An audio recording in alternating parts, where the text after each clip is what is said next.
इससे पहले पीएसएल में इतनी छुट्टियां तो नहीं होती, कभी नहीं होती थी बॉस।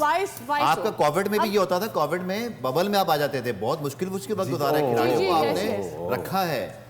आईपीएल में मैंने आपको अगेन कोट कर रहा हूँ, मैंने इस पर पहले भी रिसर्च की थी, आज भी बहुत सारे वहाँ के कुछ इंडियन जर्नलिस्ट जिनसे रब्ता कभी रहता है, मैंने उनसे पूछा कि आईपीएल में कभी इस तरह की कुछ चीज़ हुई आज तक? उन्होंने कहा नो सर, आप मेडिकल इमरजेंसी में जा सकते हैं, कभी 15 दिन का गैप आ जाए, यू कैन नॉट अलाउ। आप मुझे नहीं पता इसका क्या इम्पैक्ट होगा। आपके प्लेयर जा भी कहाँ पे रहे हैं यार, जहाँ से वापस आने का प्रॉब्लम हो जाए, अगर कोई मसले मसाइल हो जाए, हालात खराब हो जाए, तो आपके प्लेयर आएंगे कैसे वापस? अब इस पे क्राउड पे बात हुई है, तो हम आज बाहर निकले, लोगों में पहुंच गए हम, और आवाम के बोल में देखिए कि लोग क्या कहते हैं पीएसएल के बारे में और क्राउड को वो कितना मिस करें। चलाइए। क्राउड को अलाउ करना चाहिए, ताकि क्राउड होगा, इससे ये होगा, इनको भी बेनिफिट होगा और पीएसएल का मज़ा भी आएगा। ज़ाहिर सी बात है, मज़ा तो फिर काफ़ी ज़्यादा, हमें नहीं मज़ा आ रहा होता कि यार ये क्या चल रहा है, मैच देख रहे हैं, आपको पता ही नहीं, वो फीका सा मैच चल रहा है और उसमें कोई मज़ा नहीं आ रहा। क्राउड से काफ़ी ज़्यादा हौसला अफजाई होती है। वैसे पेशावर ज़ल्मी बहुत अच्छी परफॉर्म दे रहे हैं, तो लेकिन हमारी तो ख्वाहिश यही है, ज़ाहिर इस्लामाबाद में, तो इस्लामाबाद को सपोर्ट करेंगे। इसी भी से ये रिक्वेस्ट करूँगा, मोहसिन नकवी साहब से ये रिक्वेस्ट करूँगा, अगर तो मेरी आवाज़ उन तक ये जाती है तो कोई हल करें। अभी फाइनल बाकी हैं, सेमीफाइनल बाकी हैं, तो उनमें क्राउड को जो है वो उनकी एंट्री डालें। अगर क्राउड नहीं होगा तो जो मैच का मज़ा नहीं है, फिर उनको हम टीवी पे देखें, उसका मज़ा नहीं आएगा। जो मज़ा आता है उधर सामने बैठ के देखने में, उनको सपोर्ट करने में, जो उनको आवाज़ जाती है, तो उसमें उनको ज़रा एक और एनर्जी आ जाती है। सर मैं बेसिकली कराची में रहता हूँ, लेकिन मैं लाहौर कलंदर को सपोर्ट करता हूँ। कराची किंग यार, क्योंकि देखिए कराची का रिहायशी हूँ मैं, तो मैं कराची किंग को सपोर्ट करूँगा, लेकिन अभी जो खासकर उनकी परफॉर्मेंस है इतनी खास नहीं रही।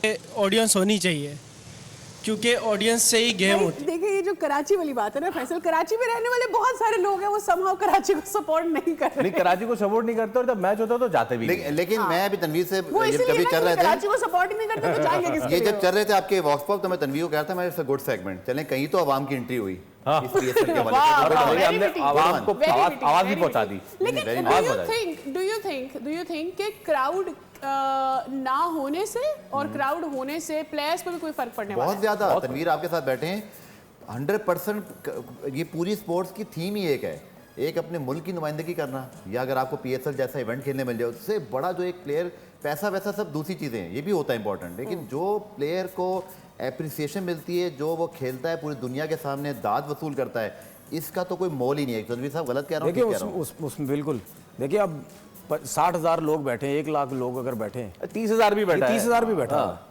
वो उन लोगों के सामने एक तो आपको प्रैक्टिस होती है कि प्रेशर कैसे हैंडल करना है, दूसरा आप जब खेलते हैं तो आपको ऐसा लगता है कि यार ऐसे लगता है पूरा मुल्क मेरा आके मुझे बैठ के देख रहा है, पूरा ग्राउंड भरा हुआ होता है। इसकी मैं मिसाल देता हूँ, जब मैं फर्स्ट टाइम 2010 में इंग्लैंड गया तो लॉर्ड्स में हमारा टेस्ट मैच था, क्योंकि हमने तो सारी ज़िंदगी 13-14 साल फर्स्ट क्लास क्रिकेट खेली, यहाँ तो कोई बंदा इतना बंदे की ज़ात होती थी ग्राउंड में बैठे हुए, तो प्लेयर होते थे, अंपायर होते थे, बस वही होते थे।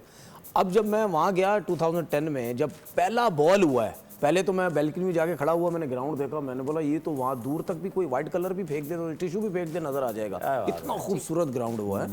अच्छा, उसके बाद मेरे माइंड में ये चीज़ भी नहीं थी कि क्या हो सकता है, पहला बॉल हुआ है, सिंगल हुआ है और चारों तरफ से क्लैपिंग की आवाज, मतलब वो सिंगल जो मैच स्टार्ट हुआ है, उस स्टार्ट का जो सिंगल होता है उसके पूरे चारों तरफ क्लैपिंग, फिर चौके लग रहे, क्लैप, ये सब कुछ। तो जब आप ये चीज़ें देखते हैं, हम जैसा बंदा जब बैल्कनी में बैठा हुआ था, हमारे रोंगटे खड़े हो रहे थे, यार अगर हम अंदर हों, विकेटें ले रहे हों, रन कर रहे हो तो क्या मज़ा आएगा। तो जब प्लेयर इतनी आवाम के बीच में जब जाता है ना, वो जब परफॉर्म करता है या परफॉर्म करने की कोशिश करता है इस आवाम के सामने, वो कैमरा वैमरा तो भूल जाता है, वो कैमरा तो उसको नजर ही आ रहा, वो कौन उसकी कौन क्या बात कर रहा है, क्या हो रही है, वो तो बात की बात है। लेकिन जब ग्राउंड में जब क्लैपिंग होती है, उसके लिए रन्स करता है, परफॉर्मेंस देता है और वो एंजॉय करता है, उसके बाद जो फिजिकली मेंटली गिरा हुआ होता है, उसको जो आवाजें लग रही होती है, पुश करे, वो और उठाता है अपने आप को। अब बॉलर विकेट ले रहा है, उसको बोलता है विकेट मिल गई है, रन अप में भाग रहे हैं, आवाजें लग रही है पीछे से, यार ये बहुत जरूरी है।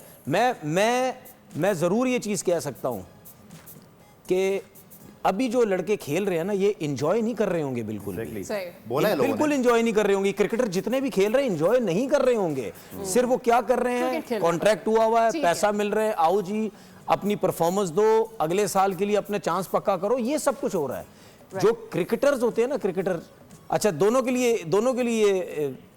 लिए हेल्प है एक क्रिकेटर आवाम की वजह से चढ़ता है, आवाम क्रिकेटर को सपोर्ट करने आती है। Yes. ठीक है ना, दोनों में से कोई भी एक चीज हो जाएगी। अभी ग्राउंड से अगर क्रिकेटर हटा दे, आवाम क्या करेगी? राइट, और बोथ फेस मेरे ख्याल में इसको enjoy खाली ground कर रहे देखेगी। होते हैं। तनवीर भाई, हमें लेना है हालात तो break। वहां तक आ गए थे जब ये हम कहना शुरू हो गए थे कि नेशनल स्टेडियम में मैच नहीं कराना तो शादी ही करा दो, 30,000 लोग बंदा ले आएंगे। अच्छा, एक ब्रेक के बाद जब हम हाजिर होंगे तो बाबर आजम ने स्ट्राइक रेट के हवाले से बात की, उस पर भी बात करेंगे। और सिर्फ मैं ये लिंक देना चाह रहा था कि अगर क्राउड अच्छा हो तो खिलाड़ी का दिल बड़ा होता है, क्राउड कनाडा में अगर चांट करने वाला हो, हूट करने वाला हो, तो फिर इंतजाम होता है और फिर बल्ला होता है।